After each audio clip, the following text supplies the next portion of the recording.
pessoal, desculpa interromper, música boa, mas boa noite a todos. Estamos aqui hoje com um convidado super especial, que é o Guilherme Castro, da Lauri. A gente vai falar sobre o contrato social, mas antes disso a gente vai começar com o pitch aí tradicional de 1 minuto. A gente tem o Otávio, da startup Epic of Sun, que entrou recentemente aqui no programa. Então, Otávio, a gente vai começar contigo, tá? E aí é 1 minutinho mesmo, tá? Bem resumido aí para apresentar a sua startup pessoal. Gostaria de pedir, por gentileza, que você vai compartilhar a tela? Vou compartilhar. Tá bom. Se você puder já compartilhar, a gente conta 1 minutinho logo aí na sequência, tá?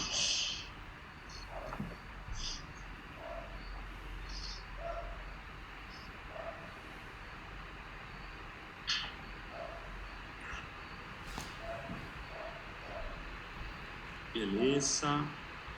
Maravilha, Otávio. Tá aparecendo aqui, seu áudio tá chegando ok também. Podemos começar? Vou só marcar aqui. Maravilha, obrigado demais, Otávio, por topar aí o pitch de 1 minuto. Vamos lá então, valendo 1 minuto. Obrigado. Beleza. Oi, pessoal, eu sou o Otávio, CEO da startup Epic of Sun. A gente é uma startup do setor aeroespacial. Tem como missão transformar o mundo num lugar melhor através do espaço. Então, as problemáticas que a gente está atuando relacionadas à agricultura, monitoramento ambiental, controle de desastres.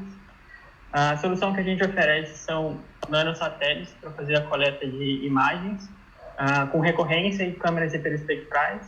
O modelo de negócio é o serviço de imagem, então a gente vende as imagens, não vende os nanosatélites, os satélites são proprietários. E basicamente é isso, bem reduzido aí. Qualquer coisa, quem quiser tirar alguma dúvida, vem nos contar. Obrigado, gente. Valeu demais, Otávio. Obrigado, viu, pela apresentação. Pessoal, lembrando que hoje a gente, por causa do tema, que é contrato social e tem coisas que são bem específicas da legislação brasileira, a gente não convidou hoje as startups internacionais para participar desse papo, tá? As internacionais estão tendo uma programação paralela agora com o God lá no Discord, falando dos desafios de empreender em cada país ali de origem, tá bom? Bom, e finalmente, então, gostaria de chamar o Guilherme Castro. Guilherme, muito obrigado pela presença. Eu sei que o tema de contrato social tem vários desdobramentos. Eu sei que um contrato social mal redigido vai causar problemas lá na frente, seja numa rodada de investimentos, seja de o que for. Então, muito boa noite, obrigado aí pela presença. Gente, lembrando que tem que perguntar, é o que a gente combina no começo do programa, cara de pau mesmo, tem que perguntar. Aproveitem e perguntem, a gente não grava a sessão, que é para ficar todo mundo à vontade de perguntar coisas que são mais sensíveis. Aqui a gente está num ciclo de confiança só de founders, tá bom? Bora lá, Guilherme. Muito obrigado pela presença. Obrigado, Thiago. Obrigado, Isa. O God, que não está aqui, está na outra sala, né? Pela oportunidade de conversar com vocês sobre contrato social. E eu queria começar falando de contrato, fazendo um contrato com vocês. Nesse contrato, o que eu prometo? Eu prometo, que eu não vou falar juridiquês nenhum, não vou citar número de lei, artigo, inciso, a linha, não vai ter isso. Se eu falar alguma expressão em latim, o Thiago está autorizado a derrubar o meu sinal. Aí tem as cláusulas de penalidades e multas, né? Isso! Eu me comprometo no final a passar essa apresentação para vocês, para não ter preocupação de ficar anotando, tirando foto, para prestar atenção. E vocês vão ver que é uma apresentação bem visual, tá? Eu não fico escrevendo muito, porque eu quero que vocês associem as ideias com o que eu vou falando. E o que eu quero em troca? Eu vou fazer o merchan da Lauri, né, gente? Para explicar para vocês, a Lauri está dentro desse... É um projeto meu e com outras 2 advogadas aqui de São Carlos, a Lucília Caetano, que está aqui na live também, a Alessandra Guimarães, que já participou aqui, já conversou com vocês, né?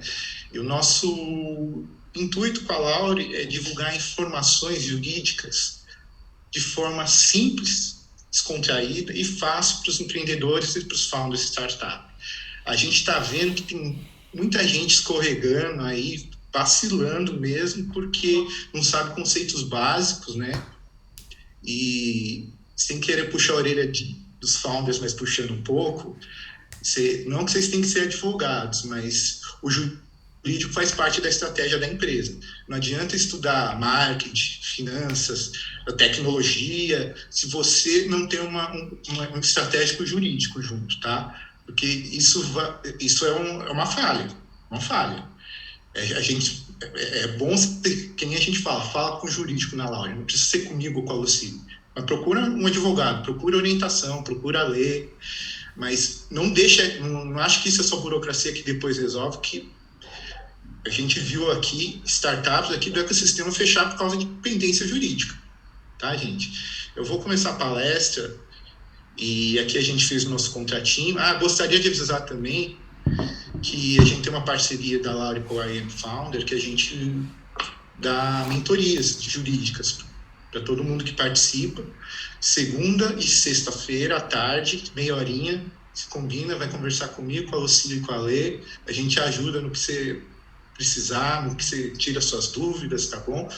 Acho que a Isa controla, quem quer, faz esse controle, mas estamos à disposição de vocês, tá bom? Então, vamos começar aqui aqui a minha cola, sem cola, né? Cadê a minha? A apresentação está aqui. Vamos lá pelo começo, que é sempre bom, né? Aqui.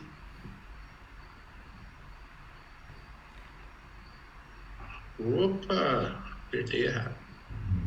Problema de USB, usuário superputa. Vamos lá.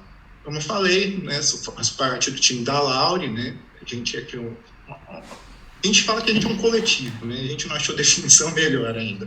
É um coletivo de advogados que está buscando ajudar os empreendedores a navegar pelo jurídico aqui na cidade e em outras cidades também. Já estamos atuando em outras cidades também. E vocês podem ser os primeiros usuários do nosso site que entrou no ar hoje. A estreia do site é hoje, aqui, laure.com.br. Se der um tempinho no final, eu mostro um pouquinho para vocês, tá bom? Mas, parando de enrolar, né? Vamos para o que interessa. Hoje a gente vai falar de contrato social, né?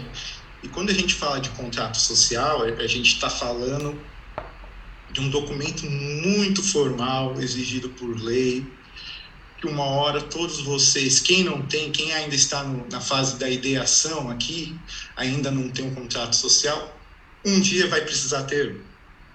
É um documento que é que nem o RG, é o seu RG, é a certidão de nascimento da sua empresa. Você vai ter que ter um. Tá? Mas quando é a hora de fazer esse contrato social? Seria na hora que eu monto a empresa ou quando eu ainda estou na fase de ideação?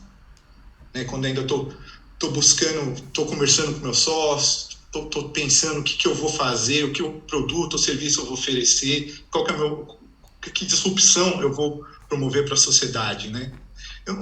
Onde que eu faço esse contrato social? Eu vou falar para vocês que depende. Honestamente, depende. Depende do quê? Depende do setor que você vai atuar. Por exemplo, eu vou pegar o Otávio de cobaia aqui, já que ele fez o pitch de 1 minuto, tá, Otávio? Eu virei sócio da Epic of Sun junto com você. Melhor, sou seu sócio. Mas a gente não tem contrato social ainda. A gente está ainda estudando, estamos fazendo uma pesquisa, levantar quais satélites, empresas de satélites nós vamos utilizar, né? Estamos vendo a questão financeira, que banco vão utilizar, formas de pagamento, estamos pensando em tudo isso ainda. A gente já precisa ter um contrato social? Não. Porque contrato social, aí tem a questão da burocracia, ele custa, né? É grana. Então, pensando numa startup enxuta, esse é um custo que a gente pode evitar no momento. Mas, por outro lado, por exemplo, o Otávio eu convenci o Otávio a mudar a Epic of Sun de atividade. Não vai ser mais uma startup de satélite, a gente vai ser uma fintech. Vamos fazer cartão de crédito mais barato para a galera, totalmente no aplicativo, conta com remuneração CDI 100%, legal. Para eu montar uma fintech, eu já tenho que ter contrato social. Por quê?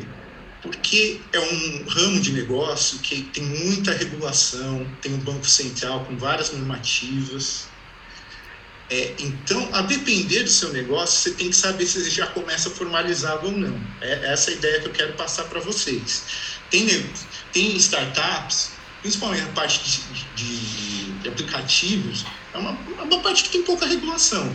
Agora, quando a gente vai falar de cosméticos, finanças, jurídico,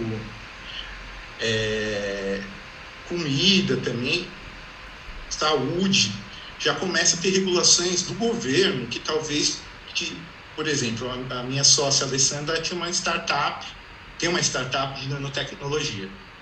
Ela, para começar o negócio dela, teve que montar uma sociedade e ter um contrato social. Por quê?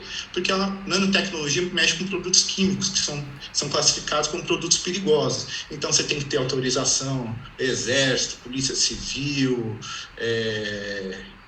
um monte de coisa, Anvisa, bombeiro. Então, exige um monte de coisa. Aí, você não consegue ter essa relação com o governo sem ter um contrato social, sem ter um CNPJ, tá? Então, a primeira ideia, assim, é uma oportunidade. Eu acho que aqui no M-Founder as startups estão em tempo de maturação diferente. Eu não sei se todo mundo já está formalizado legalmente. Então, é uma oportunidade para vocês pensarem, refletirem um pouco, tá, sobre isso. E aqui, quando a gente fala de contrato, a gente fala esse palavrão horrível, chamado personalidade jurídica, né? O que é personalidade jurídica? É que eu sou simpático, o Otávio é mais tímido? Não é isso. É que no direito, o direito está fazendo mal isso, até aceito a crítica. Mas a ideia do direito é organizar as relações na sociedade. As relações entre pessoas e as relações entre organizações. Para as pessoas poderem se relacionarem, elas têm que existir, ter uma personalidade. Essa é a ideia de personalidade no direito. Então, quando a gente fala de fazer um contrato social, ter uma sociedade, a gente vai criar uma organização, e uma organização que tem personalidade, né? Para ela poder se relacionar com outras empresas, com os funcionários, com os clientes, né? com os investidores. Então, a ideia é que quando você faz um contrato social e você cria sua sociedade, você adquire personalidade jurídica.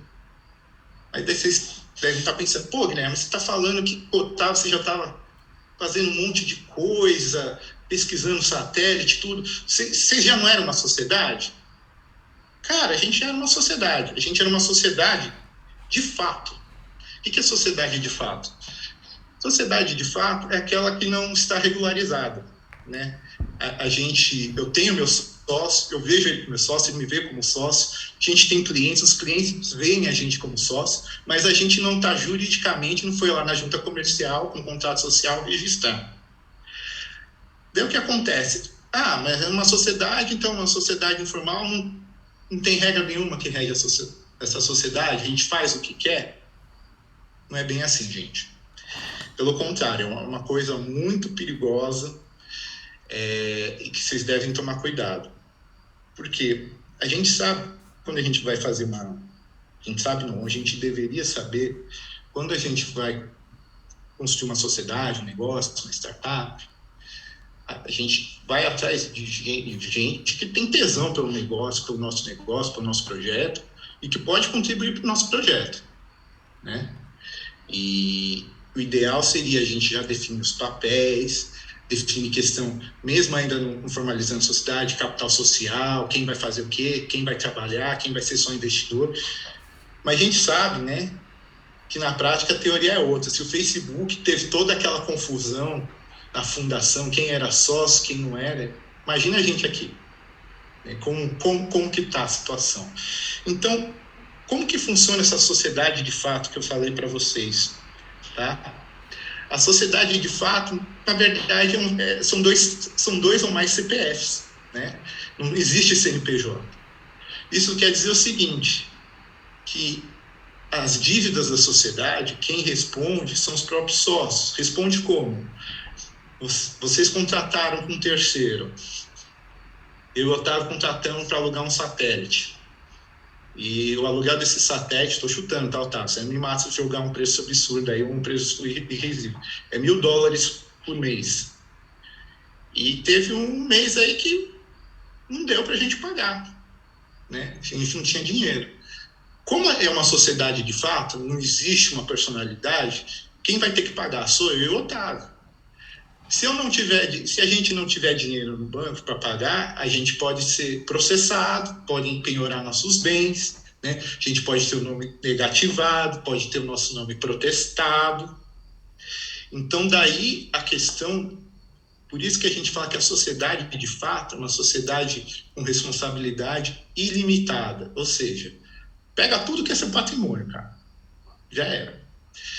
E eu, com o Otávio, nessa sociedade de fato, comunico o seguinte, cara, a gente está contribuindo igual para essa sociedade dar certo. Você faz seu corre aí, eu faço meu trampo aqui, a gente está... Então, ó, 50% meu, 50% seu. Tá? O melhor, a gente vai botar o Thiagão também. Daí vira 33% para cada um. Beleza? Beleza. E então, a gente não conseguiu, voltando lá, o Thiago entrou e foi justo no mês que a gente não pagou o satélite. A gente deu vacilo, o Thiago já entrou no negócio, fez o due diligence correto, já entrou na fria. O que rola? Quem responde por esse pagamento? Eu respondo só 33% desse pagamento? Os outros 33% é o Otávio, os outros 33%... Desculpa que meu gato acabou de invadir a live aqui. Perdão. Tem 4 gatos, gente, aqui é impossível. Quem vai pagar isso? Quem tem que pagar são os 3, mas eu posso cobrar só de uma pessoa, dono do satélite. Então, esses $1.000, se eu chegar só se o dono do satélite cobrar só o Otávio, vai ser o Otávio. Tá? Se ele chegar só a mim e eu pagar, eu posso depois ir atrás do Otávio e falar, pô, Otávio, ó, paguei o satélite, pô, você tá me devendo $333 agora, né, cara? Pô, vacilo, o Thiago entrou agora, coitado, mas vai ter que pagar também, que eu não tô podendo. Né? Não tem essa de tipo, porque numa sociedade limitada, como a gente vai ver, a gente responde nos limites da nossa cota. Se eu tenho 10% da empresa, eu respondo 10%. Por isso que é uma responsabilidade limitada. Na sociedade de fato, onde todo mundo começa sem estar formalizado, a responsabilidade é ilimitada. Então, ó, aqui é o 50-50, eu falo assim, não importa o que vocês combinaram. Perante terceiros, perante credores, vocês respondem por tudo, tá? Mas eu queria lembrar, e aqui eu acho que no futuro, não sei se a Lê ou a Cid vai conversar com vocês, sobre o famoso memorando de entendimentos. Porque a sociedade, de fato, não é uma terra sem lei, e a gente pode fazer um acordo que vale... Vou fazer um acordo entre Otávio e Thiago, meus sócios na época do SAM, e onde a gente vai estabelecer o capital social da futura sociedade, quem vai ser o administrador, por exemplo, quem vai ser o investidor, quem vai ser o sócio que vai estar trabalhando, já pode falar em prolabore, a gente pode conversar sobre isso. Então, a gente, apesar de não ter uma formalização, né, uma legalização, a gente pode fazer um contrato entre nós sócios e arrumar a casa, minimamente arrumar. Isso vale contra os credores, vale contra o governo, vale contra as... Não vale, mas entre a gente é um documento que vale, é um contrato. É um contrato que vale. Então, aqui é um pequeno spoiler, só para falar, a gente um dia vai ainda conversar disso, tá? Com vocês. Vai ter uma oportunidade ainda de a gente esclarecer o memorando de entendimentos. Mas, assim, a primeira parte da palestra acaba aqui. Eu queria perguntar se alguém tem dúvida, porque ficou claro? Alguém está com dúvida aqui? Ficou claro o que é essa sociedade de fato? O que é essa questão da responsabilidade ilimitada? Gente, tendo dúvidas, pode abrir o microfone direto, tá? E perguntar, mandar mensagem no chat, o que for, mas chama aí, tá bom? A qualquer momento. Beleza, vou seguir então. É como eu falei, tem horas que não tem jeito, a gente tem que legalizar a empresa, formalizar já de cara, né? E se a gente parar para pensar, tem até alguns problemas em todo esse ecossistema de inovação brasileiro, né? IPFAPESP já pede CNPJ, FINEP já pede CNPJ, tem que ter o CNAE específico para poder concorrer. Então, a vida de vocês não é fácil, acho que vocês estão vivendo isso, sabem melhor do que eu, né? Então, tem horas que não tem jeito. Quando você vai maturando o negócio, você tem que ir atrás dessa burocracia. E aqui com vocês, eu vou falar do contrato social a partir da sociedade limitada. Por que a partir da sociedade limitada? Eu acho que quem tem sociedade aqui, a maioria é limitada. É a sociedade mais comum no Brasil. Mais de 90% das sociedades no Brasil são limitadas. Tá? Entendendo esse modelo, eu consigo explicar para vocês as exceções. Tá bom? Vamos lá. O que a sociedade limitada, pensando naquela ideia do CPF, a passagem do CPF para o CNPJ. Né? A gente cria uma organização que vai ter direitos e deveres, né? Diferente dos sócios. Né? A organização não se confunde com sócios, apesar de ter os sócios mandam, né? São pessoas diferentes, tá? E por ser uma sociedade limitada, a grande vantagem da sociedade limitada é oferecer segurança patrimonial para os sócios, para os founders. Né? Os seus bens pessoais não estão sujeitos a eventual prejuízo da empresa. Tá? Tem umas exceções?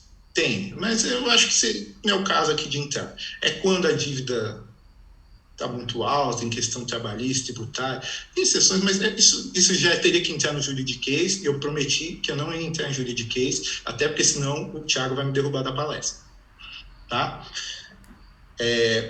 A sociedade limitada, ela é criada, né? A gente chama de ato constitutivo por um contrato social. Esse contrato é registrado na junta comercial. E o contrato social, ele é um documento importante, muitas vezes subestimado pelos empreendedores. Que não é nenhuma crítica, mas muita gente deixa para o contador fazer. Nada contra contadores, um contador bom salva a nossa vida, né?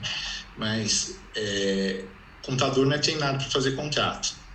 Eu vou mostrar para vocês que tem questões chaves que esses contratos típicos que a gente pega na internet ou o contador faz para a gente, não está no nosso contrato. E pode dar problema, né? Mas o que é o nosso contrato social? Ele define a empresa, o ramo de negócio da empresa, né? Define o capital social, ou seja, quanto a empresa vale, né? O que tem na empresa. Define a estrutura da empresa, quem administra, se pode ter conselho fiscal ou não, a depender do tamanho da empresa, se os sócios assim quiserem, né? Tem a Assembleia Geral, em tese, onde são tomadas as decisões mais importantes da empresa, né? E também estabelece a responsabilidade dos sócios com a sociedade, né? Porque os sócios têm os deveres com a sociedade. E estabelece a responsabilidade da empresa também, né? Por ser uma limitada, a responsabilidade recai sobre o patrimônio da empresa, tá? E aqui eu quero começar a contar algumas historinhas para vocês, né? Primeira questão, é muito comum nesses contratos que a gente pega na internet, pré-prontos, que não tenha definido um administrador. Ou que todos os sócios são administradores. Se essa decisão de todos os sócios serem administradores é uma decisão refletida dos founders, entre eles, conhecendo, naquela questão específica, chegar a um acordo que é o melhor todo mundo ser sócio, ser sócio administrador, perfeito. O problema é quando ninguém pensou nisso, foi de qualquer jeito. Por quê? Quando tem mais de um sócio administrador, primeiro se dificulta o processo de tomar a decisão. Não é que um sócio administrador, por exemplo, cuida do tributário, outro sócio administrador cuida da logística. A decisão tem que passar pelos dois, né? lógico, pode até fazer essa divisão, mas em tese dificulta a questão bancária, às vezes mexer na conta, tem que ser os dois, dependendo do banco. Vamos pensar um banco mais tradicional, mais burocrático, como uma Caixa Econômica, um Banco do Brasil da vida, né? Então, a primeira coisa é dificulta esse processo de tomar decisão. O segundo, que você perde um pouco o controle da administração da empresa, né? Vamos pensar, eu e o Otávio, estamos na época FUSAM aqui, nós dois somos os sócios administradores. Ele botou que é CEO, mas no contrato social também sou administrador, né? E daí o que acontece, por exemplo, se a gente começa a tomar decisões cada um em separado, até o ponto que uma hora o Otávio vai ver e fala assim, opa, peraí, tem um empréstimo aqui, o Guilherme fez um empréstimo, 50 mil reais. Pô, esse empréstimo veio do quê? O que é esse empréstimo aqui? Pô, esse empréstimo de 50 mil reais, pô, é pro Guilherme, mas ele usou nossa conta jurídica. Daí eles vão falar, mas isso não acontece. Acontece. Acontece. E daí passou, né? Daí, lógico, daí esse administrador, aí nesse caso, a responsabilidade vira pessoal, deixa de ser limitada, passa a ser ilimitada. Mas vocês viram como pode dificultar, pode levar a uma gestão temerária da empresa, né? E outra, daí essa é uma história mesmo, uma história interessante que eu queria falar do sócio oculto, né? A gente sabe que às vezes tem empresas com sócio oculto, tem contrato de gaveta, às vezes o investidor não quer aparecer, sócio investidor, acontece, né? Existe, tem as suas questões tributárias aí que um dia a gente pode conversar, tal. Mas eu queria conversar contar uma história mais trivial, gente. Tive uma cliente que ela montou uma startup. Startup eu não posso falar qual que é, né? Mas é uma startup de tecnologia e um produto muito bacana, muito interessante, disruptivo mesmo. E essa cliente, entre PIP, FAPESP e sócio investidor, ela conseguiu 2,5 milhões de reais para botar na empresa dela. Só que o que acontece? Essa empreendedora é uma pesquisadora fantástica, cabeçuda, assim, inteligentíssima. Mas para administrar, não é a praia dela. Não era a praia dela. Mas ela, começo startup, vocês sabem como são, né, cara? Você tá de CEO ou fechando caixa para fazer entrega, né? A gente faz um pouco de tudo mesmo. Era o caso dela, tá fazendo assim. Só que o que aconteceu na questão contrato societário dela? Os possíveis sócios dela, os sócios dela, deram dinheiro para ela, fizeram minuta ali do contrato social, alterando a participação societária, bonitinho. Só que todo mundo esqueceu de assinar. Ninguém assinou. O dinheiro foi para ela foi tocando. E como a empresa dela, eu falei, ela é uma excelente pesquisadora, uma administradora, não é legal, apesar de ter essa grana que ela conseguiu de investimento, a empresa não decolou. E agora o banco vai começar a bater na porta, e aí? Como que a gente vai resolver esse negócio? Tem a parte dos investidores, investidor em startup, investimento de risco, o cara assumiu prejuízo. Mas olha só que interessante esse caso. Eles fizeram um contrato social, mas não assinaram as alterações e não registraram. Então, em tese, os caras não são sócios, apesar de ter dado dinheiro. Quem vai responder a bucha toda sozinho? A founder. É uma coisa que parece trivial, né? Pô, esqueci de assinar e registrar o contrato social. Olha a roubada que ela entrou.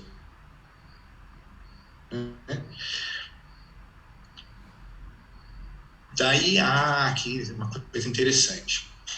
Agora, gente, eu vou começar a discutir com vocês. Pode falar, Thiago. Posso te perguntar uma coisa? Você falou sócio oculto, né? É. E isso me fez lembrar uma outra coisa ligada à limitada, tá? Eu achei até que sócio oculto seria isso, mas você me fala assim, falei para isso também. Cara, é impressionante como teve uma onda, né, de limitadas por muitos anos, onde o pessoal colocava um sócio qualquer, que podia ser o cônjuge, podia ser um tio, podia ser o sogro, o que fosse, só para completar aquele requisito, às vezes ter 2 sócios, alguma coisa do tipo. Mas hoje tem a tal da limitada unipessoal, né, cara? Você pode abrir com um sócio só, você pode... E isso não é um sócio oculto, então, assim, só para saber, essa pessoa que foi colocada só para cumprir o requisito, né? Então, isso acontecia mesmo, principalmente antes do Código Civil de 2002, né? Às vezes a pessoa era empresário, tinha que ter uma sociedade para justamente proteger o patrimônio pessoal dele, enfim, mas não tinha sócio, então botava esposa, botava filho, botava mãe, né? Sociedade, 99% do capital é do empresário que realmente trabalha, 1% era da esposa, enfim. Isso não é sócio oculto, tá? O sócio oculto ele não aparece no contrato social mesmo, né? É uma prática que acontece, não é uma prática que eu recomendo, porque a depender do capital envolvido pode gerar problemas tributários, né? E pode gerar, inclusive, problemas criminais com relação à lavagem de dinheiro. Então, eu tenho que falar, eu sei que acontece, mas eu tenho que explicar para vocês as consequências, tá? Esse tipo de problema foi resolvido, Thiago, primeiro quando criaram a empresa individual de responsabilidade limitada. Não sei se vocês lembram, Eireli, a famosa Eireli, né? Tinha essa empresa, até a partir dessa empresa eu podia funcionar como uma sociedade sempre tendo uma pessoa só, né? A Eireli, ela foi extinta agora a gente tem a sociedade limitada individual, que é mais ou menos a mesma coisa, tá? Justamente para evitar isso, facilitar que os empreendedores tenham uma personalidade jurídica sem precisar ter 2 ou mais sócios, tá? Mas esse exemplo que você deu, Thiago, não é o de sócio oculto. Sócio oculto é o que não aparece no contrato social. Obrigado, então, Guilherme, por clarificar isso. E, cara, foi uma excelente notícia ter agora a possibilidade de alguém abrir empresa, uma limitada, individualmente, né? Porque só para dar um dado, Guilherme, a gente tem muita startup que passa pelo programa que é de fundador solo, né? O fundador está ali sozinho. E quando a gente olha até dados do Vale do Silício e tudo mais, até de base de unicórnios, várias das startups começaram com uma pessoa só, né? Então, antigamente era uma gambiarra ficar colocando outras pessoas que nada tinham a ver com a empresa, né? Então, acho que essa foi uma tremenda de uma boa notícia, né? Era um problemão. Quando eu estava na faculdade, no século passado, abafo o caso, né? Não vou contar a minha idade, mas eu fiz estágio no Ministério Público, na área criminal que cuida só de sonegação fiscal. E tinha muito problema o seguinte, ia lá a empresa, devendo, às vezes, mais de 1 milhão em ICMS, né? E você ia no contrato social, era vamos dizer assim, um empresário mesmo, né? O fundador, o empreendedor ali, o filho, a mulher e a mãe, cada um com 1%. Quem era o criminoso aí? Todo mundo. Todo mundo era denunciado, respondia a bucha criminal. Daí, no processo, muitas vezes, eles faziam prova, até o Ministério Público concordava com a absolvição, que eles não administravam, de fato, a empresa, não participavam dos negócios. Foi justamente para atender essa formalidade da lei que o Thiago contou que existia, que eles estavam no quadro societário. Mas olha o que dava, olha a dificuldade que era, né? Responsabilização tributária, criminal, ambiental. A bucha ficava pra gente, não tinha nada a ver com o negócio. E agora com a sociedade no pessoal, realmente é um grande avanço, né? Se der tempo aqui, eu vou falar também de um novo tipo de Guilherme, sociedade. Mas tem uma pergunta do Marcelo. Marcelo, você quer fazer em áudio? Manda aí, cara. Muito, muito boa a sua pergunta. Não ficou claro para mim se essa sociedade limitada unipessoal pode ou não receber investimentos. A sociedade unipessoal pode receber investimentos. Agora, a questão do investimento tem o seguinte, aí vai entrar uma questão tributária também, Marcelo. Eu não sei, tem que ver se essa sociedade é adepta do Simples ou não. Por quê? O Simples não permite pessoas jurídicas na composição societária da empresa. Se, por exemplo, você conseguiu ser uma sociedade unipessoal, eu partilhei nessa empresa, não sei se é uma sociedade unipessoal, mas se for, e se por acaso ela tiver no Simples, daí vem um fundo de venture capital querer botar dinheiro nessa empresa, você tem que sair do Simples, porque o Simples não admite você continuar tendo uma pessoa jurídica que vai ter cota na sua empresa. Se ela só está te emprestando dinheiro, tudo bem, não tem problema nenhum. Agora, se vai ser, por exemplo, mútuo conversível, se você vai dar participação da empresa, equity, daí você tem que ver essa questão tributária, tá? Perfeito. Eu estou te falando isso porque as sociedades unipessoal, muitas estão no Simples. Sim. Ainda somos simples, sim. Mas o objetivo é não ficar simples mesmo para sempre. O objetivo um dia é lucro real, né? Vai estar ganhando bastante, né? Para pagar bem também, né? Exatamente. Mas deu para entender, Marcelo? Deu sim. Obrigado. Tá bom. Daí eu queria falar com vocês, na sociedade anônima, a gente vê nas séries, né? O direito a voto, quem vota, quem não vota. Vamos lá. E na sociedade limitada, a maluquice da sociedade limitada é que não está disciplinada na lei, né? Como é o sistema de votação. Então, ou a gente usa, ou se prevê no contrato social um sistema próprio, ou se recorre a um dos dois sistemas que podem ser usados para suprir essa falha, né? Que é o sistema da sociedade anônima e o sistema da sociedade simples, que, claro, são diferentes, né? E dificulta mais para a gente. Na sociedade anônima, basicamente, cada um vota conforme suas ações. Quem tem mais ações tem mais votos, né? E em caso de empate, o contrato social tem que prever como será esse desempate. Na sociedade simples, a gente não fala... Na sociedade simples não é ação, cada sócio tem uma cota, né, que a gente fala. Só que também é parecido, a princípio é parecido. Quem tem mais cotas tem mais direito a voto. Se, por exemplo, eu tenho, na Epic of Sun, 50% das cotas, o Thiago e o Otávio têm 10%, né? Meu voto vale 5%, o voto deles vale 1%. Né? Agora, vamos supor o seguinte, nessa questão das cotas, a gente votou, tem mais sócios, deu 50-50, está empatada a decisão entre a gente adquirir a partilha. Olha só, Marcelo, vou adquirir essa empresa agora. Ou eu e o Thiago tomam a favor, o Otávio e o outro sócio querem continuar na parte de satélites e são contra. Como que vai ser? 50% e 50% das cotas, hein? A gente vai ver quem é o dono dessas cotas. Se, por exemplo, no lado mesmo do Thiago, que desses 50%, tem 7 sócios, do lado tem 7 sócios, do lado do Otávio tem 3, pela maioria dos sócios vai valer a nossa decisão, dos 7, não a dos 3. Daí sai da cota, entendeu?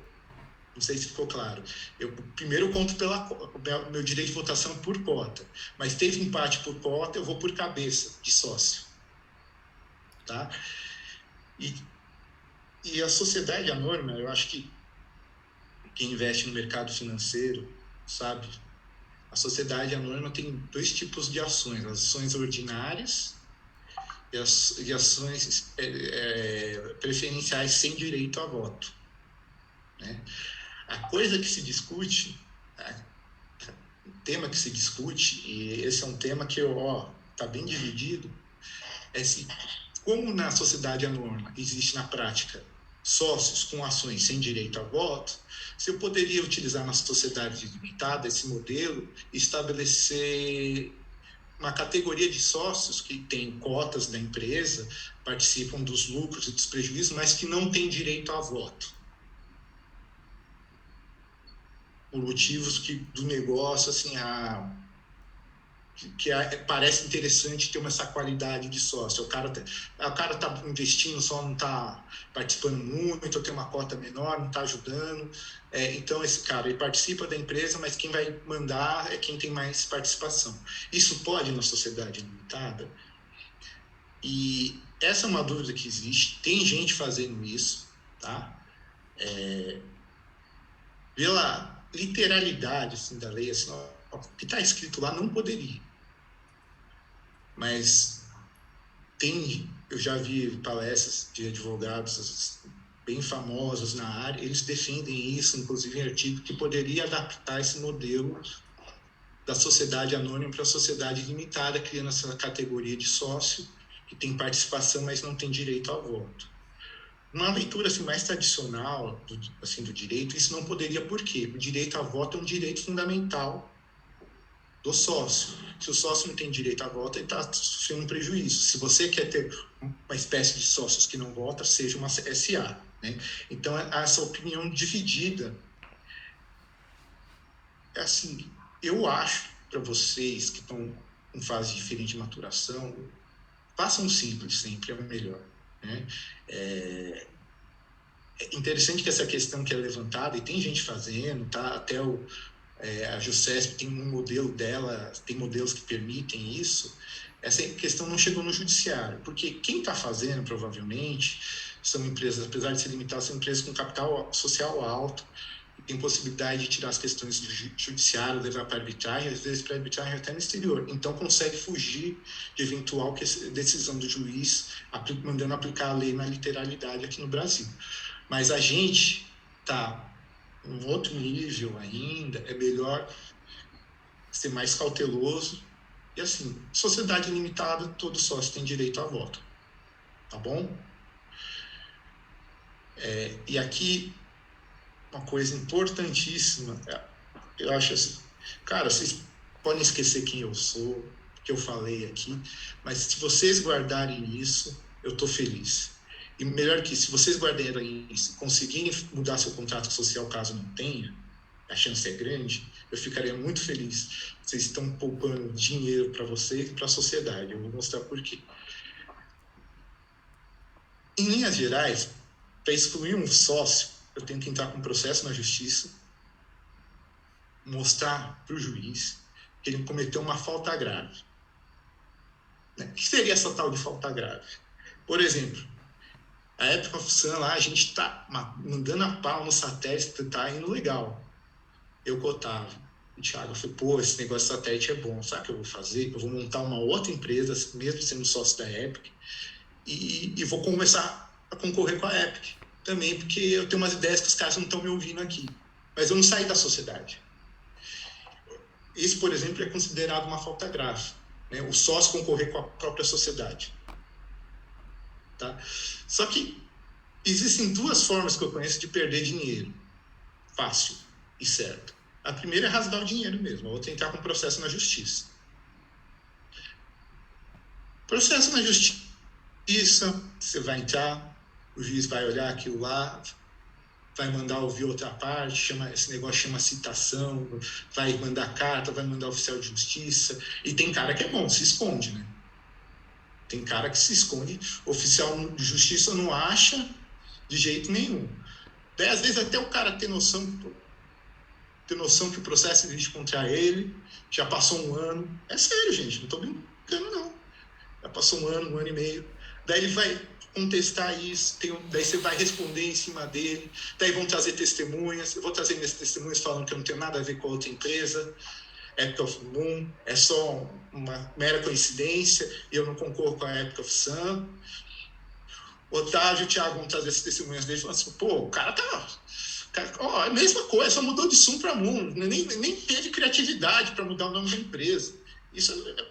Daí o juiz vai decidir, daí o juiz decidiu, isso já passou 2, 3 anos, daí, claro, a gente vai recorrer, porque a gente vive no Brasil, daí você vai para o tribunal, mais 1 ano, mas daí vocês vão contratar um advogado bom que vai conseguir mandar isso para Brasília, daí mais 6 anos. Ó, sem brincadeira, 10 anos para tirar o sócio. Como vocês acham que vocês vão conseguir investimento assim? Chega um fundo de investimento, chega um investidor anjo, fala assim, pô, meu, vocês nem se entendem, como eu vou botar dinheiro aí? Puta bucha, aí vocês estão quebrando a cabeça entre vocês para resolver questão quem é sócio, quem não é sócio, como eu vou botar dinheiro aí? Quando vocês, a sacada tá aí, e contador não faz isso, quando vocês estabelecem uma cláusula permitindo a expulsão do sócio por deliberação da assembleia, da sociedade, vocês fazem isso rápido, 15 dias. 10 anos ou 15 dias, quanto tempo vocês querem perder? E isso, gente, eu aposto com vocês, depois podem olhar o contrato social de vocês, ver se está previsto a exclusão do sócio extrajudicial, seria, algo assim. Não vai ter. Na maioria dos modelos de contrato social que a gente acha por aí, isso não existe. Isso é chave para vocês poderem sanear a estrutura da empresa rápido. O Ricardo tem uma pergunta, pode fazer, Ricardo. Opa, deixa eu te perguntar, e como é que a gente define a participação, né? Definir que vai excluir, eu entendi, a gente consegue fazer isso aí. Mas como a gente define o valor? Porque se é uma startup e teoricamente não tem capital, você simplesmente exclui o sócio, não é, vamos dizer, injusto, a gente está excluindo o sócio por deliberação, tá? A gente acha que você não tem mais fit com a empresa, nós estamos te tirando da empresa. Ah, legal, mas e tudo que foi investido, que a gente não lucrou ainda? Como é que isso aí, a gente formaliza isso aí, visto que é uma startup, visto que não tem definido os papéis de responsabilidades, né? O que foi trabalhado ainda não é precificado corretamente, porque todo founder faz de tudo. Enfim, como é que a gente formaliza essa parte, né? Eu tenho uma segunda pergunta, mas aí vamos terminar essa aí primeiro. Eu te pedi para você fazer a segunda pergunta, que a primeira eu vou responder daqui a pouco, uns 2 slides para frente. Tá. A segunda é sobre SCP, né? Sociedade de Cota de Participação. O quanto faz sentido fazer uma SCP, uma Sociedade de Cota de Participação, para poder não associar o seu contrato, né? Fazer alteração no seu contrato social, principalmente para comissionamento, né? Então, eu sei que é uma estratégia de mercado fazer isso, né? Não sei o quanto é difundido, mas eu trombei com esse termo de SCP. E aí, só que na hora de implementar isso aí, eu não sei se é tão fácil de fazer isso. Eu vou falar de SCP mais adiante também, mas eu vou, para não matar a curiosidade, sociedade em conta de participação, gente, é uma sociedade assim que tem um sócio, que a gente fala assim, sócio principal, né? É o cara que está aparecendo ali na sociedade. E tem um sócio participante, que na maioria das vezes é investidor, que ele não administra a sociedade, não faz nada, ele só botou dinheiro na sociedade. E o sócio principal, a responsabilidade dele é ilimitada. E o sócio participante, o investidor que botou dinheiro na empresa, a responsabilidade dele é limitada. Olha a sacada. O que acontece na prática? Vou mostrar isso depois para você. Esse tipo, quando a gente fala a sociedade em conta de participação, na verdade não é sociedade. É uma forma de investimento. Eu estou fazendo um contrato que, assim, a gente tem que pensar uma coisa. Se fala de investidor ou anjo hoje, né? Antigamente, para botar uma pessoa, um investidor, sempre proteger o investidor, o pessoal achava seus caminhos, né? E essa é uma forma de investimento, acabou virando uma forma de investimento para proteger o investidor. Como eu falei, como o sócio participante tem responsabilidade limitada e ele não administra a empresa, se caso der algum problema, ele responde pela cota dele lá, que ele investiu e acabou. O outro responde ilimitadamente, o sócio ostensivo. Então, é uma forma de investimento na prática. Eu botava dinheiro nessa empresa, falava assim, estou botando dinheiro nessa empresa, quero retorno X, Y, Z, né? Mas quero proteger meu patrimônio, quero blindar meu patrimônio contra eventual problema que essa empresa pode ter. eu estou investindo. Então, o pessoal faz um contrato de sociedade em conta de participação. Para vocês terem ideia, esse contrato ele não precisa ser registrado na junta comercial, basta ter um CNPJ. Você tem que fazer um CNPJ específico para ele por questões tributárias, tá?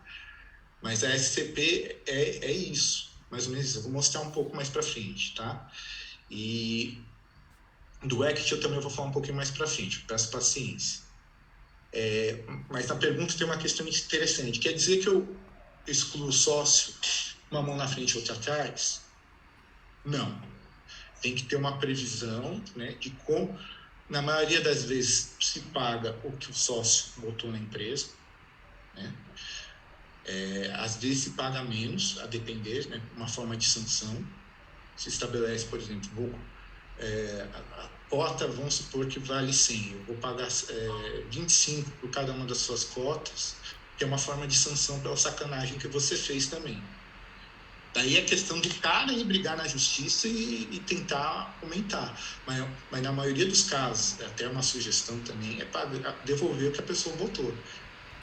Se você não tem esse capital para devolver na hora, é possível, tem até 90 dias, acho, se eu não me recordo por lei, mas é possível estabelecer de modo diverso, de modo específico, estabelecer por parcelas também, tá? Mas aqui a grande vantagem, quando a gente prevê essa cláusula no contrato social, é essa: ganho de tempo e agilidade na estrutura da startup, tá? Vocês não ficam atolados no judiciário. Vocês ganham dinheiro, vocês ganham tempo e vocês estão ajudando a sociedade também, né? O judiciário cuida de outra coisa que não precisa cuidar de vocês, tá? Isso é algo, não é só botar assim, está autorizado, expulsar o sócio, tem que fazer, lógico, uma cláusula bonitinha, fala para o jurídico, tá? Mas um investidor mais detalhista, uma coisa que ele pega, ele vai gostar de ver o seu contrato social quando faz um due diligence, tá? Então pensa nisso, quem ainda não tem contrato social, pensa nisso quando for ter contrato social, for ter sócio, né? Se não for uma sociedade pessoal. O Ricardo tem outra pergunta? Tenho sim. Deixa eu te perguntar. Bom, desculpa eu não agradecer, parabéns aí pela apresentação. Tranquilo. Todas essas formalizações, a gente tem o direcionamento para fazer um acordo de cotista, né? Um contrato separado. Ou isso aí deveria realmente estar no contrato social? Porque virou um acordo de cotista, ficou uma coisa gigante, né? Não sei se isso aí deveria estar dentro do contrato social ou não.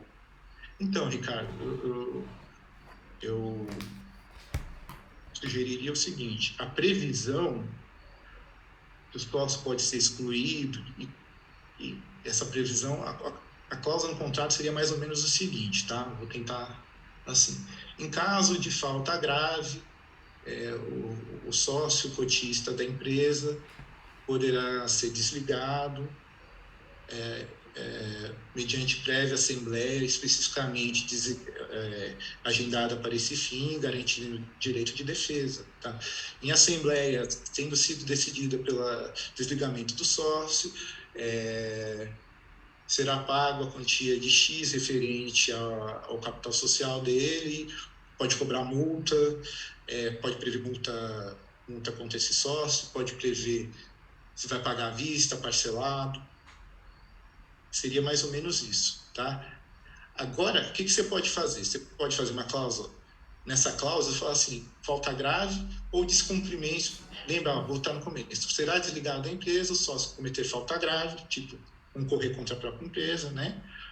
Ou que desrespeitar o acordo dos sócios, que você chama de acordo de cotistas, hein?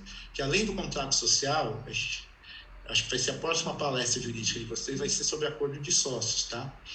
É uma forma de disciplinar as tarefas, a organização da empresa para o dia a dia.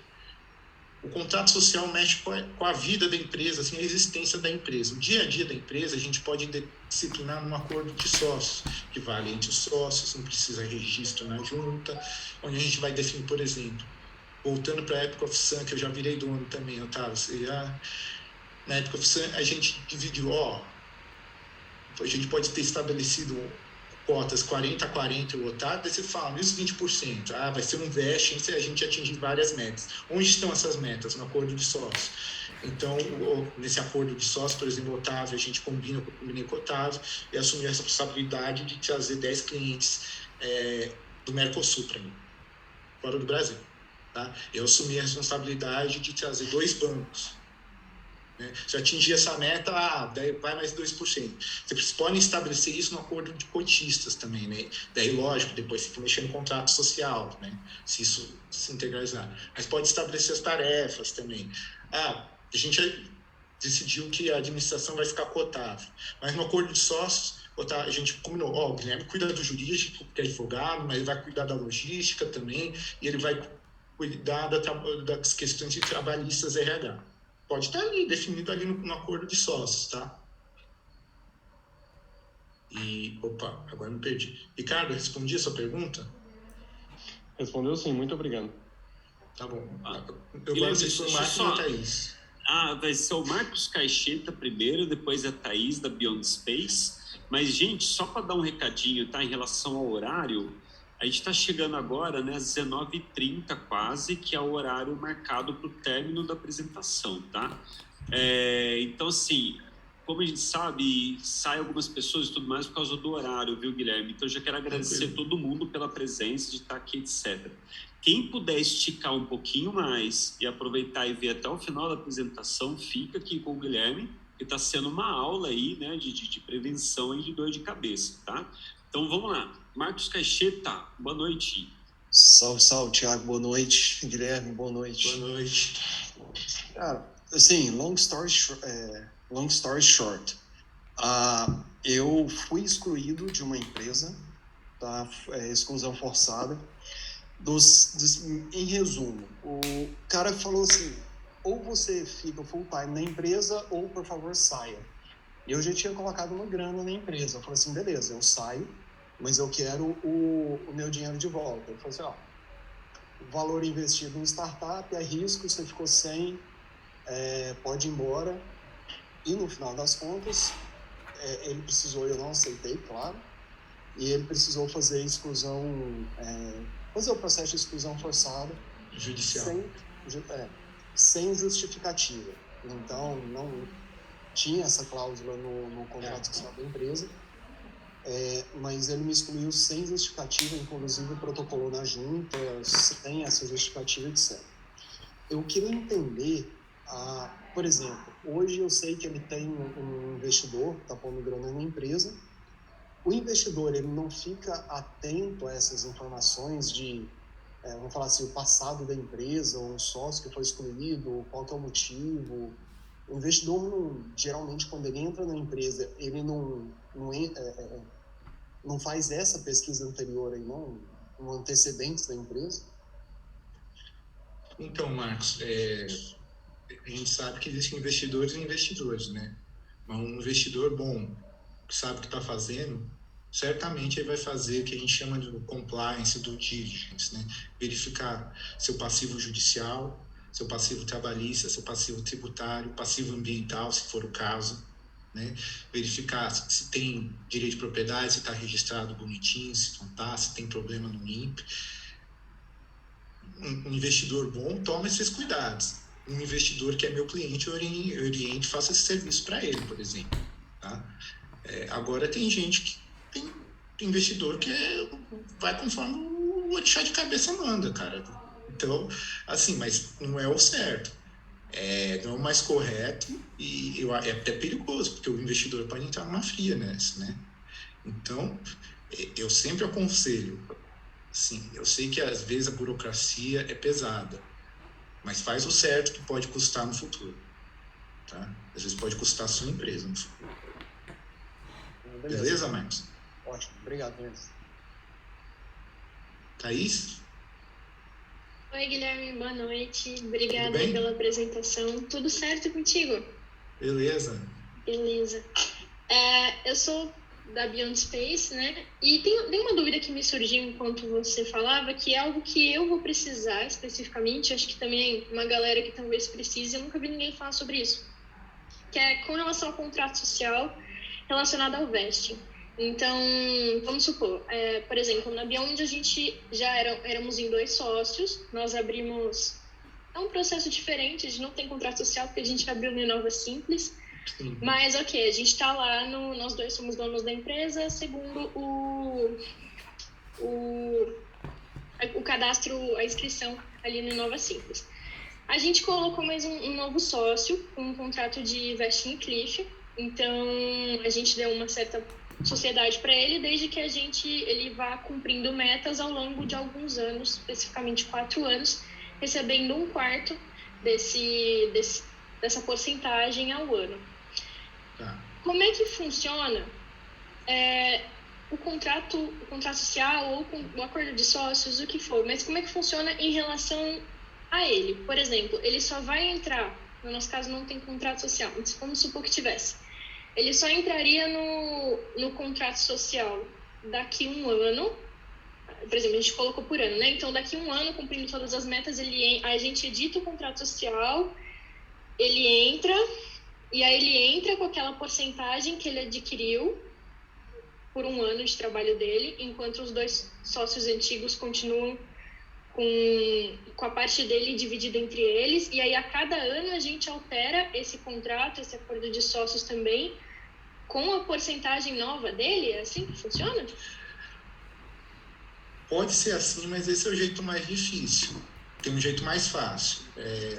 Eles podem estabelecer no contrato de vesting o seguinte, que ele atingindo as metas, tal, ele ganha direito de vestir 1/4 da empresa, né?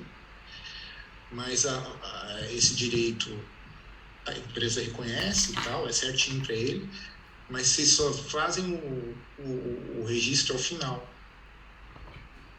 Porque se for fazer registro todo ano, é um gasto todo ano, você pode fazer ao final.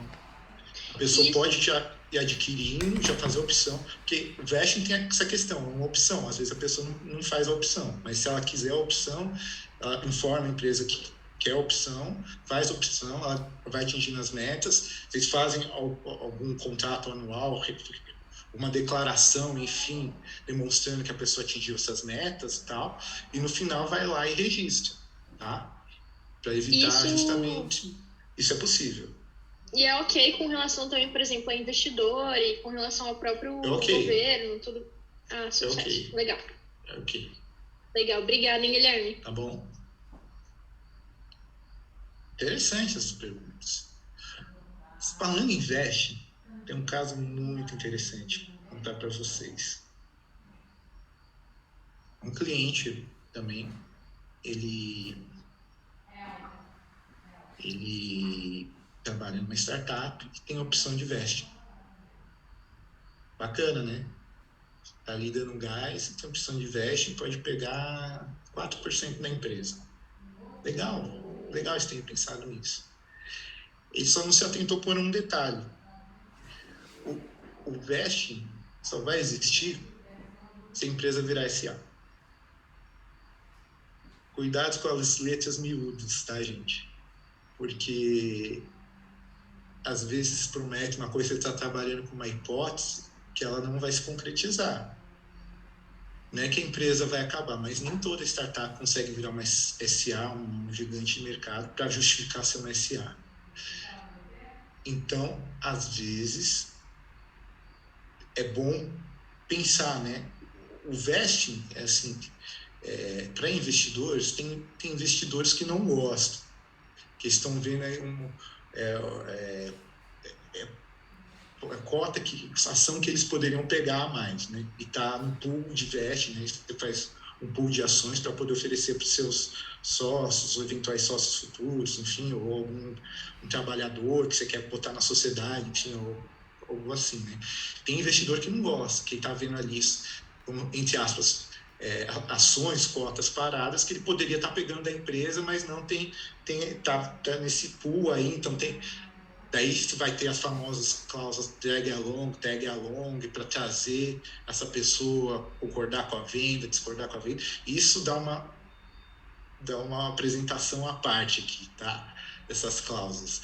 Mas o vesting tem isso. Mas não é errado fazer vesting, é bem legal, mas tem que ser um vesting que seja benéfico também. Cuidado, que às vezes tem startup aí que também está usando isso uma maneira de até de burlar a legislação trabalhista, tá? E vendendo sonho para as pessoas. Érica, tudo bom? Como é que você está? Tudo bom, Guilherme? Parabéns até agora, né? Sempre deixando a gente inquieta.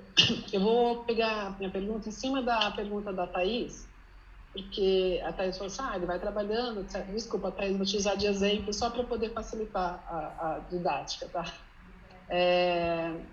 E aí ele vai trabalhando e tal, e se ele atingir as metas, ele vai receber aquilo lá. Mas a pergunta aí você falou assim, se ele quiser realizar esse veste, né? Esse é o termo que você usou, que eu não gravei, mas é mais ou menos isso. Se ele não quiser, acontece o quê? Quer dizer, então, que essa pessoa, até então, ela é uma funcionária sua, eu estou pagando um salário para ele? Então, depende. Existe um vesting de sócio e tem empresas que dão participação na sociedade para alguns empregados que, enfim, que na visão da direção da empresa merecem esse tipo de benefício, tá?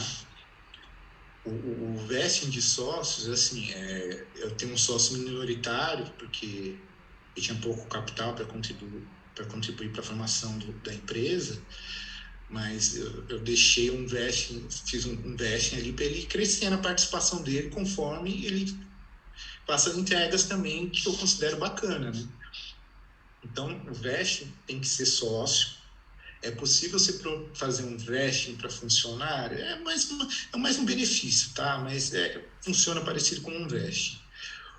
O que não dá, e eu já vi casos assim, é a pessoa não ser sócia nem funcionária e ter direito a vesting. Mas então, no caso da Thaís, só pegando o caso da Thaís, porque eu estou com uma situação posso entrar nesse risco ou não, né? Ela falou que ela tinha uma sociedade, são duas pessoas, chegou um terceiro, ele não é sócio ainda. Não. E aí tem o vesting. E aí qual é a minha obrigação? Érica, o ideal seria ele ter uma participação ainda que diminuta nessa sociedade, tá? E dar com a cláusula de vesting para ele ir aumentando essa participação conforme as entregas dele, por exemplo. Eu acho esse o melhor modelo. Aí ela teria que hoje alterar os contratos social, colocar ele lá, sei lá, com 0,5% e depois... É que o caso da Thaís é bem específico, ela fez pelo Inova Simples e não tem contrato social, né, Thaís? Você foi direto no formulário do site do Inova Simples e fez o registro da empresa. Isso. Eu não estou falando que a Thaís está fazendo isso, eu estou só justificando. Não, só estou dando... do que ela falou. Mas, assim, melhor modelo, Érica, tá? Você dá, sei lá, 2% da pessoa, não sei quanto a pessoa vai interessar, e o resto você põe como vesting, se for fazer vesting, tá? E põe as metas para a pessoa ir entrando. Tá? Mas aí eu já fazer vesting sem a pessoa estar no quadro social, acho meio ruim. Já tem que ter alguma coisa de contrato social com ela. É o melhor modelo. Para não, sei lá, não parecer que eu estou tentando fazer um análogo à escravidão. Mas vira análogo à escravo, porque se o cara não é sócio, se o cara não é trabalhador, mas tem vesting e está lá fazendo as coisas, ele o quê? É voluntário na startup? Não existe isso, né? Então, não tem voluntário na startup? Até que pode ter, mas não é esse o caso, né? Porque para ser voluntário você tem que ter um contrato específico, também é outra questão, né? Obrigada, porque eu estava achando que não podia ter, porque teve uma pessoa que falou que quero ser voluntária na sua empresa. Eu falei, mas eu não sou uma ONG. Ela, mas eu quero fazer voluntariado. É meio complicado, hein? Eu, se tu fosse você, pensava 2 vezes, mas pensava mesmo, com carinho, sabe? Porque é perigoso. Se fosse uma ONG... Eu imaginei. Tá bom, obrigada. Gente, estamos indo pro final. Uma coisa que eu falo, isso não é tão jurídica, né? Mas eu já vi a gente falando de perfis de investidores, acho que vocês conhecem, até que vocês estão aí na luta, conhecem melhor do que eu. Mas tem investidor que não gosta dessas coisas, 50% para lá, 50% para cá, 25%, 25%, 25%. Porque ele olha para isso e olha assim, será que o papel desses founders está bem distribuído na empresa? Será que isso não com todo respeito, tá? Não estou falando que assim, mas não virou que nem trabalho de escola, não fiz o trabalho, esqueci, põe aí. Tem gente que não gosta, que gosta de ver avaliado a contribuição de cada founder para a empresa. E se essa contribuição é única, a percentual dele da empresa, consequentemente, teria que ser único. Juridicamente, vocês podem fazer do jeito que for. Acho que vocês já encontraram com investidores assim. Quem não encontrou, provavelmente vai encontrar. Tem gente que é bem detalhista nisso, né? Isso é mais para chamar atenção. Quando o Otávio for fazer nosso contrato social lá, ele pode pensar nisso, né? Tá bom, Otávio? Lembra, a minha parte é 98%, tá? Brincadeira. Mas pensa nisso, às vezes é coisa legal. Eu sei que é difícil conversar isso com sócio, mas talvez uma coisa interessante de se pensar, tá? E aqui um outro problemão. Esse é um problemão, gente. Sociedade limitada, ela tem um capital social, né? Tem o valor dela que a gente fala. E o que é o capital social? O capital social é formado por dinheiro ou bens que os sócios botaram na empresa. Esse ato de botar dinheiro ou bens na empresa, esse palavrão chamado integralização das cotas ou das ações, né? Você está integralizando. Você tem a cota que você combinou, que você botou, chegou lá e pagou, né? Aqui no caso estão jogando só dinheiro no baúzinho, mas poderia ser um carro, por exemplo, poderia ser um bem imóvel, um apartamento, um imóvel, enfim. Mas na sociedade limitada, o sócio tem que contribuir com bens ou direito. Consequentemente, não pode contribuir apenas com prestação de serviço.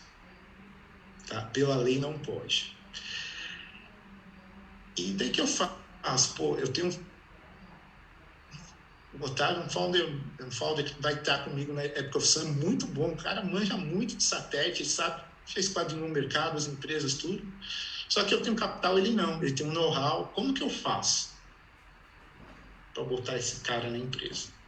O que acontece de fato? A gente joga um número qualquer no capital social, faz 5 mil para ele, 5 mil para mim, e mandamos bala. Isso é o que acontece na prática, né?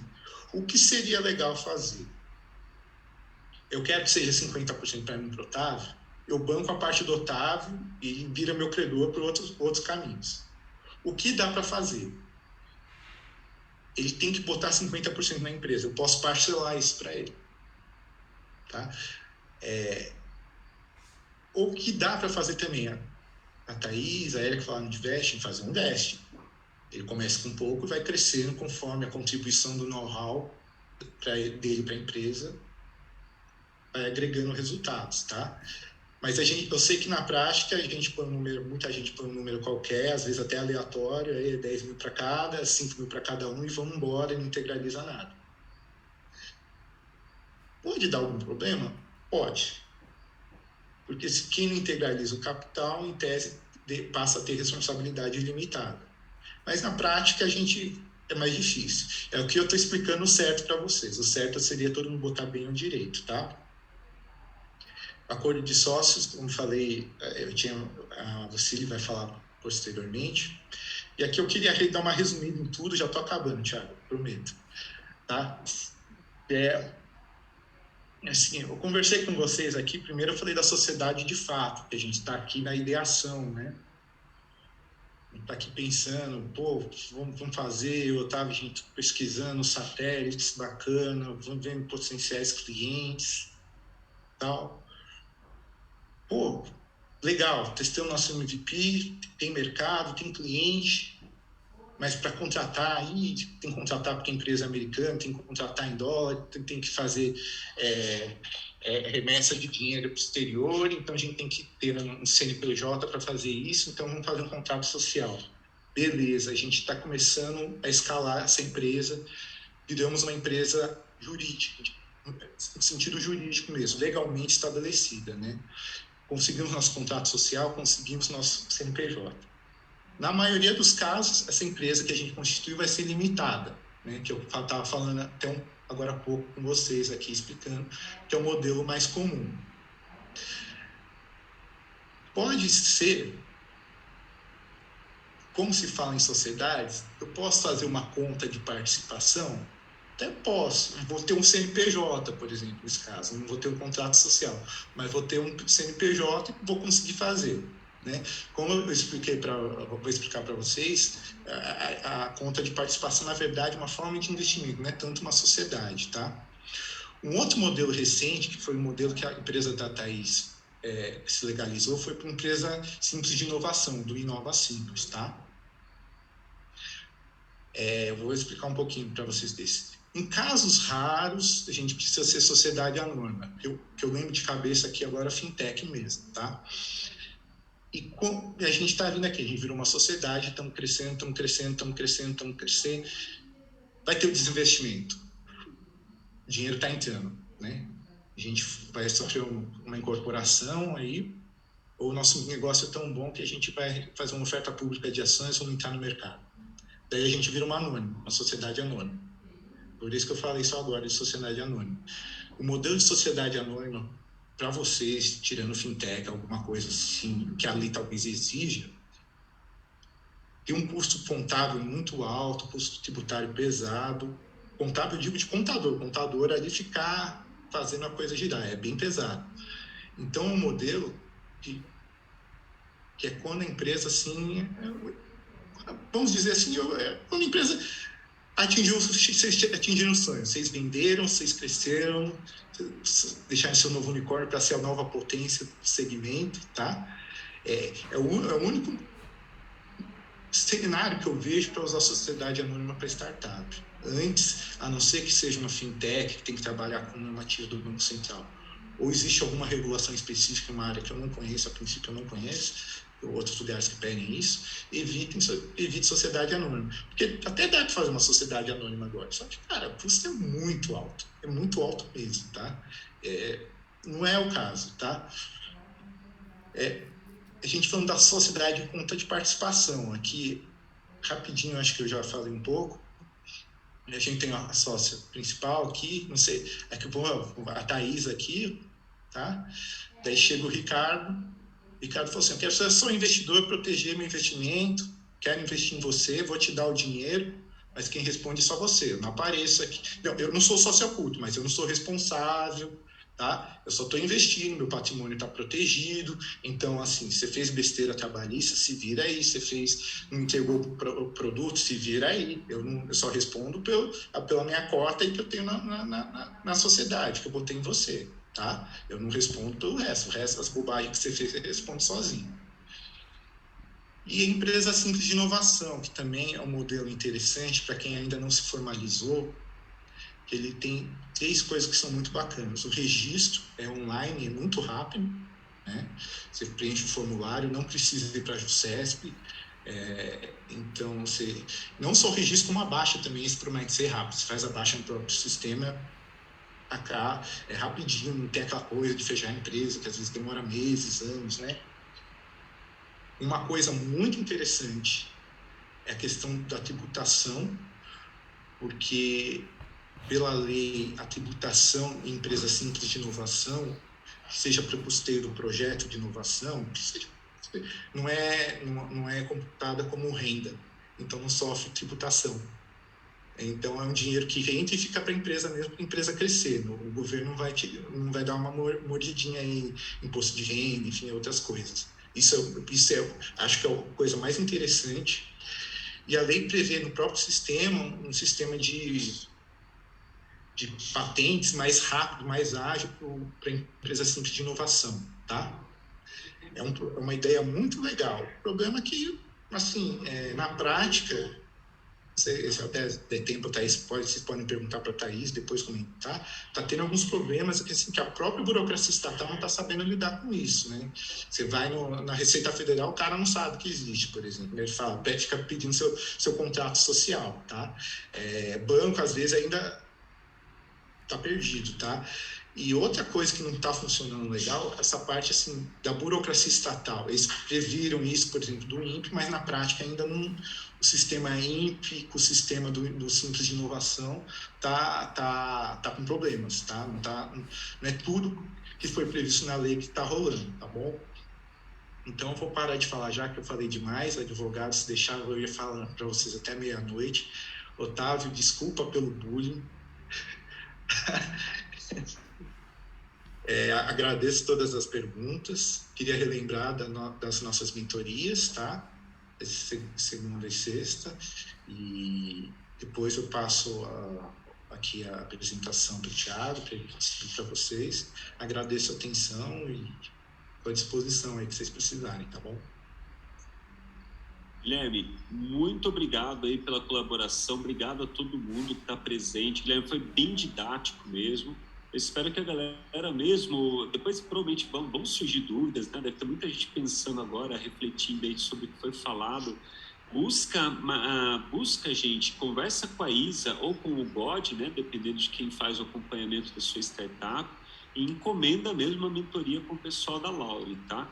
Pessoal super acessível, como vocês têm visto, bastante didáticos, o que é algo relativamente raro aí, né, no meio tudo, e realmente, Guilherme, não teve juridiquês aqui, tá? Foi realmente bastante simples, então muito obrigado. Tá com medo de ser derrubado da live. Não, pode ficar tranquilo, foi excelente. Ó, o Ricardo, ele levantou a mão.